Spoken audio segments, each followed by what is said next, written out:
Hello everyone, welcome to my channel Bold and Beautiful today. Luna, catch her. Luna was apprehended while trying to flee the hospital. Liam's terrifying medical setback causes Finn to struggle over Luna's death. Luna Nozawa's passing will cause John Finn Finnegan to struggle, while Liam Spencer will experience a frightening medical setback.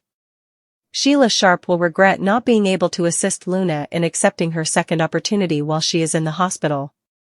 Sheila was able to accomplish that, but Luna's chaos at the beach house caused her to lose her mind.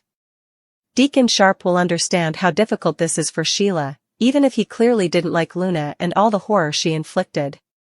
According to B&B teasers, Deacon will continue to be Sheila's devoted husband and provide her with all the solace she requires. As they both mourn for Luna, Finn and Sheila might grow closer. While Finn undoubtedly disapproved of Luna's heinous actions, he also recalls that Luna was once a sweet youngster who looked up to her older cousin.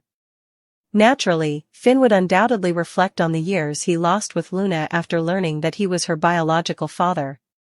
Finn will be certain that things wouldn't have ended so horribly if he had been in Luna's life from the beginning. But Lee appears to be hiding a huge secret that will have an impact on several important characters on canvas. Lee will need to hide her tracks and conceal the fact that Luna is indeed alive, as all indications suggest. It appears that Liam will experience a disturbing medical setback in the future. Bill Spencer will have to wait a long time while Grace Buckingham acts in the operating room, since Liam will need another surgery as soon as feasible. The sterile, fluorescent hum of Los Angeles Memorial Hospital seemed to amplify the suffocating grief pressing down on John Finn Finnegan. Luna Nozawa was gone. The finality of it crashed over him in relentless waves, each one bringing a fresh onslaught of conflicting emotions that left him feeling utterly unmoored. Just days ago, the revelation that he was Luna's biological father had detonated his world, shattering the carefully constructed narrative of his life. Now, before he could even begin to process that seismic shift, to grapple with the years stolen from them both, she was ripped away in a whirlwind of chaos stemming from the beach house confrontation. The anger still simmered, a righteous fury at the monstrous actions she'd committed, the lives she'd poisoned, the web of deceit she'd woven that ultimately ensnared and destroyed her. He remembered the fear in Steffi's eyes, the betrayal felt by Hope and Thomas, the sheer audacity of Luna tampering with medication. That Luna deserved condemnation. Yet, superimposed over that image was another, a bright-eyed little girl visiting from Hong Kong, clinging to her big cousin Finn's hand, her face alight with innocent admiration. That Luna, the child he'd unknowingly fathered, evoked a profound, gut-wrenching sorrow that threatened to drown him. The what-ifs were excruciating torturers. If he had known from the start, if Lee hadn't kept this colossal secret, if he could have been a guiding presence in her tumultuous life, would things have been different? Would his influence, his stability, his love, have steered her away from the desperate, destructive path she chose? He felt a crushing weight of responsibility for those lost years, a conviction that his absence was the first domino in a chain reaction leading to tragedy. This agonizing internal struggle drew him, almost magnetically, towards another soul adrift in the hospital's emotional undertow, Sheila Sharp. Sheila, too, was haunted by Luna's ghost, though her grief was tinged with a potent, unfamiliar cocktail of guilt and a desperate yearning for redemption. Perched anxiously near the surgical waiting area, her thoughts were a turbulent sea. She had been granted the ultimate second chance, life itself, after her own near-fatal shooting, and crucially, acceptance. Steffi's begrudging tolerance, Finn's cautious reconnection, and Deacon's unwavering love had offered her a fragile bridge back to humanity. She had embraced it, clinging fiercely to this unexpected grace. Looking at the tragic wreckage of Luna's life, Sheila saw a horrifying reflection of what could have been her own fate, had she not grasped that lifeline. I wish I could have found a way to get through to her, she whispered, her voice thick with unshed tears, her gaze fixed on some distant, painful point. To make her see she could choose differently, like I did. This chance, it's everything. But Luna, the pressure, the lies, that whole mess at the beach house, it just shattered her. Sheila understood the seductive pull of darkness, the way fear and desperation could twist logic into monstrous actions. She felt a profound, aching sorrow that she hadn't been able to reach the terrified young woman beneath the layers of deceit, to offer her the same hope Sheila herself had been given. Deacon Sharp, ever vigilant at her side, observed her anguish. He had no fondness for Luna, not after the havoc she'd wreaked and the pain inflicted on those he cared about, particularly Hope. Luna's actions were, in his view, unforgivable. Yet, Deacon Sharp, reformed conman, understood regret.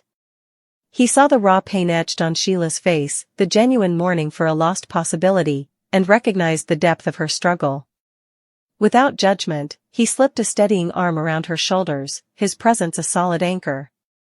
"I know, Red," he murmured, his voice low and gravelly with empathy.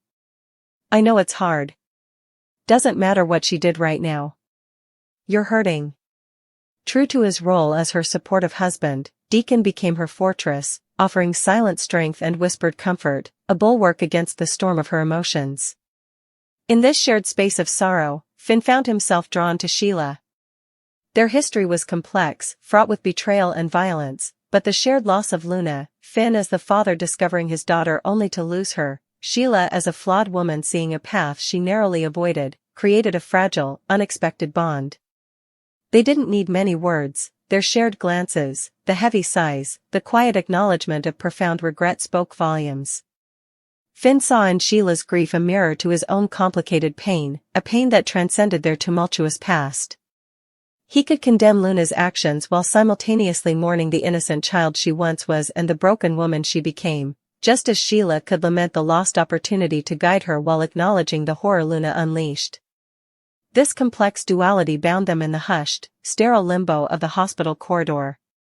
Meanwhile, unbeknownst to the grieving Finn and the guilt-ridden Sheila, another storm was brewing, one tied intrinsically to Luna's fate. Dr. Lee Finnegan moved through the hospital corridors with a carefully constructed facade of professional composure, but beneath the starched white coat, a tempest of fear and calculation raged. The signs, the whispers only she seemed attuned to, pointed towards a possibility so explosive it threatened to detonate every fragile relationship around her. Luna might actually be alive. The implications were staggering, terrifying. If true, Lee's initial deception, hiding Finn's paternity, would pale in comparison to the consequences of hiding Luna's survival. Billions in potential inheritance, Finn's fragile emotional state, Sheila's quest for redemption, Steffi's hard-won peace, even Deacon's loyalty, all hung in the balance. The weight of this secret was a crushing physical burden. Every interaction, every concerned glance, every expression of condolence felt like a potential trap. Lee's mind raced, plotting, scheming. How to control the narrative? How to protect herself, her son, the precarious stability she valued? How to cover tracks that might lead back to her knowledge or, worse, her potential involvement? The hospital, her domain, suddenly felt like a minefield. She had to act, to maneuver with the precision of a neurosurgeon, ensuring that if Luna breathed, that truth remained buried until he could dictate the terms, if it ever saw the light of day.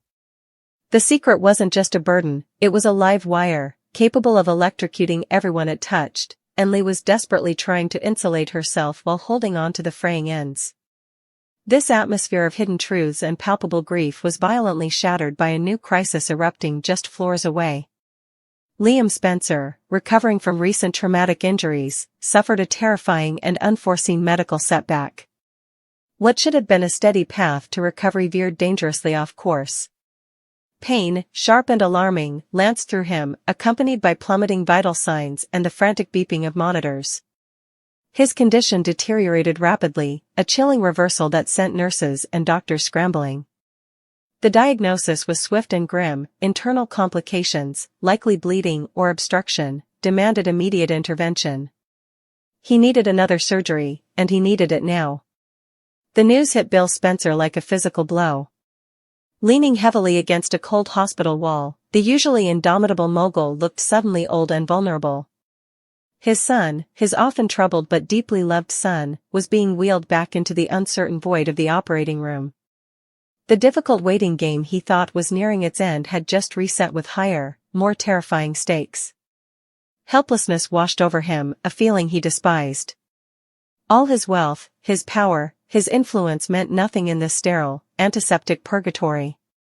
He could only pace, pray, and wait for the torturous minutes to bleed into hours.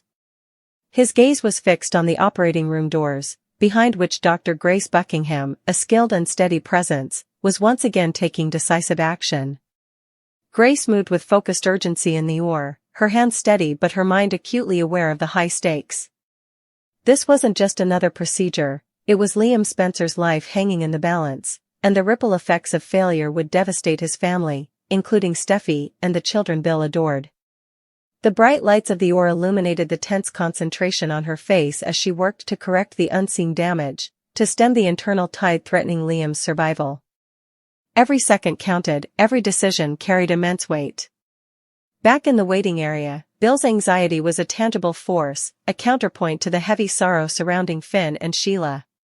Finn, momentarily pulled from the depths of his grief by the immediacy of Liam's crisis, felt a fresh wave of dread. Liam was Steffi's ex-husband, the father of her children, a man whose life was inextricably linked to his own family.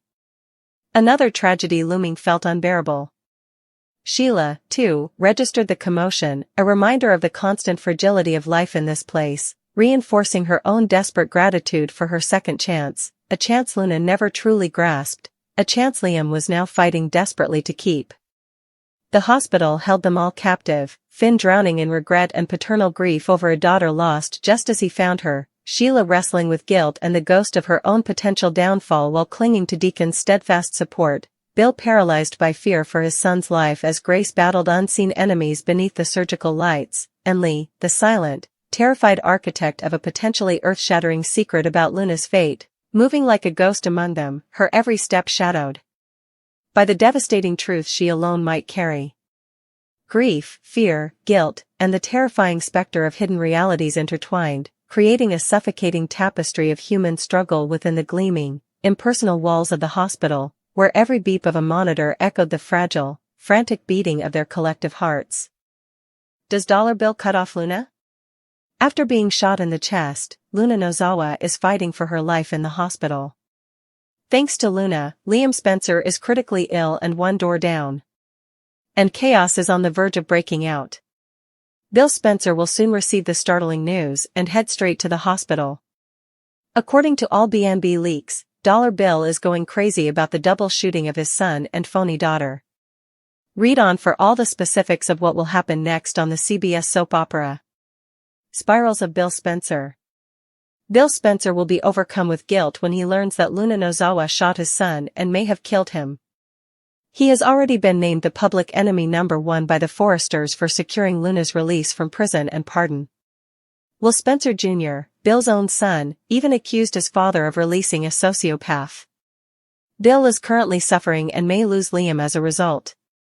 B&B spoilers indicate that while the physicians tend to Luna and Liam, they will both be connected to life support devices. It has been suggested that one of them will pass away, and we all thought it would be Luna. However, what if Scott Clifton's character is killed off by the authors instead? Is Bill Spencer going to strike back? Luna requires protection. Lee Finnegan appears to be her primary care physician and is currently attempting to treat her troublesome niece's gunshot wounds. Bill could easily negotiate his way into Luna's hospital room. He may even be on her guest list because, for a little while, she was his fictitious daughter. Bill Spencer will lose his mind if Liam dies. Given that her phony father will hold a grudge against her, the hospital may want to think about providing round-the-clock protection for the adorable young serial murderer. Bill might even enter her room and switch off her life support equipment, or worse, try to suffocate her with a pillow. Luna Nozawa, the young woman whose fragile beauty once masked a terrifying capacity for manipulation and violence, now lies utterly broken, a bullet lodged perilously close to her heart, her chest rising and falling only through the mechanical insistence of a ventilator, its rhythmic hiss and sigh the grim soundtrack to her tenuous grasp on existence. Mere feet away, separated by nothing more than drywall and destiny, Liam Spencer battles his own critical injuries inflicted by that same gun-in. Luna's hand, his body racked by trauma, his survival equally dependent on the blinking lights and humming pumps of life support, a cruel irony that the man she targeted now shares her liminal space between life and death. And hurtling towards this powder keg of grief, rage, and guilt is a force of nature fueled by paternal terror and incalculable wealth, Dollar Bill Spencer.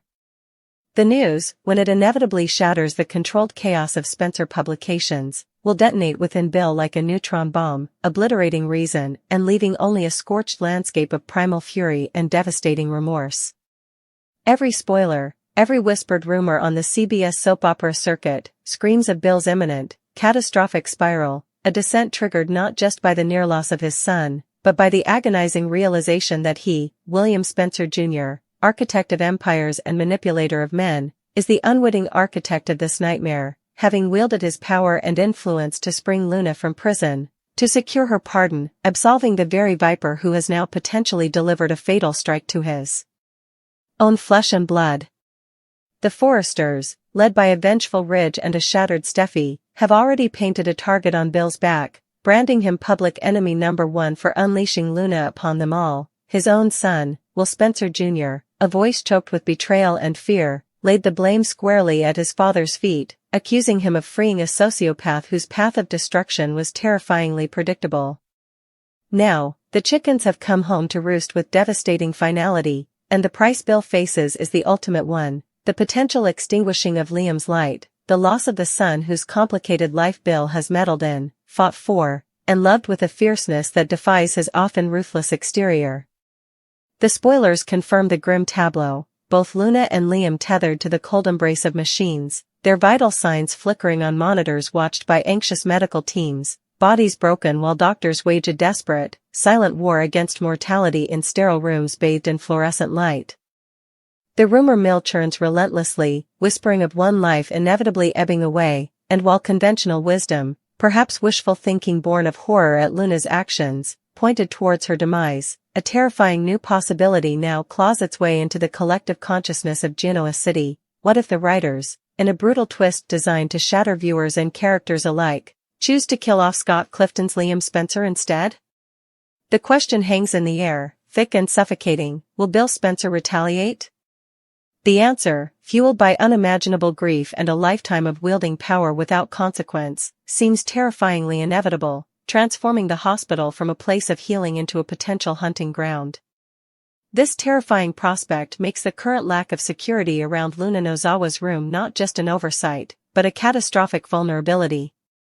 Lee Finnegan, driven by familial duty and professional obligation, fights tirelessly in the operating room or at Luna's bedside, her focus entirely on the intricate dance of saving a life, perhaps blind to the viper's nest of external threats converging just beyond the doors or the ICU threshold. Bill Spencer, however, is a master of access, a man whose name, wealth, and sheer force will bulldoze through bureaucratic barriers and visitor lists with effortless ease. His brief, calculated charade of being Luna's father, that period where he paraded her as his newfound heir to unsettle Poppy and consolidate control, provides the perfect, poisonous key to her room. He was listed as next of kin, he did play the concerned patriarch, those lies now furnish him with a plausible, horrifying claim to be at the bedside of the young woman who shares his fabricated DNA. Should the unthinkable happen, should the monitors beside Liam flatline, plunging Bill into a chasm of grief so profound it threatens to swallow his very sanity, that carefully constructed facade will shatter, revealing only the predator beneath. The hospital administration, oblivious or underestimating the storm about to break, has not deemed Luna, the confessed shooter clinging to life, a security risk requiring armed guards or restricted access. This is a fatal miscalculation. Because Dollar Bill Spencer, unmoored by loss, consumed by guilt he can only expunge through vengeance, and facing the wrath of the Forresters and his own fractured family, will transform into something unrecognizable, a force of pure, unadulterated retribution. His target? The cute little serial killer lying helpless in room 304. The idea of Bill Spencer, fueled by a grief so raw it borders on madness, stalking the quiet corridors towards Luna's room, his expensive shoes silent on the linoleum, his face a mask of chilling determination, is the stuff of pure, soap opera nightmare fuel. The life support machines, those complex sentinels keeping Luna's damaged body functioning, become not instruments of salvation, but potential weapons in Bill's hands. The act is horrifyingly simple, deceptively quiet, a glance towards the door, a swift step to the ventilator or the 4-pump controlling sedatives and pressors, a single, decisive flick of a switch, or the deliberate, calculated disconnection of a crucial tube. The machines would fall silent, their alarms perhaps blaring too late, their purpose abruptly nullified by an act of vigilante justice disguised as mercy or retribution. Or perhaps, in a moment of even more visceral, terrifying fury, Bill might forego the machines entirely, driven by a need to feel the life leave the body of the woman who took his son. The image of him, a titan of industry reduced to a grief-stricken monster, leaning over Luna's unconscious form, a pillow clutched in hands trembling with rage, pressing down with the weight of his guilt and loss, is almost too brutal to contemplate, yet entirely plausible within the volatile, high-stakes world Bill inhabits, where emotions run at a fever pitch and consequences are often deferred by wealth and power he would wield one final, devastating time. This isn't just about punishment, it's about silencing the living embodiment of his catastrophic error, erasing the proof of his hubris, and delivering a perverse, twisted form of justice for Liam in the only way his shattered mind can conceive. The plug, whether literal on a machine or metaphorical with a pillow, represents Bill pulling the plug on his own conscience, on the fragile peace of Genoa City, and potentially, on any hope of redemption. The storm isn't coming, it's already here, gathering furious intensity in the heart of Dollar Bill Spencer as he races towards the hospital, and the moment he steps off that elevator, the fragile balance holding Luna's life in the balance could be shattered by the hand of the man who once pretended to be her father, a man now poised to become her executioner. The question is no longer if Bill will spiral, but how far into the abyss he will fall, and whether Luna Nozawa's last conscious act, pulling a trigger, will be met with Bill Spencer's final, devastating act, pulling the plug. The life hanging in the balance is Luna's, but the soul at stake is irrevocably Bill's.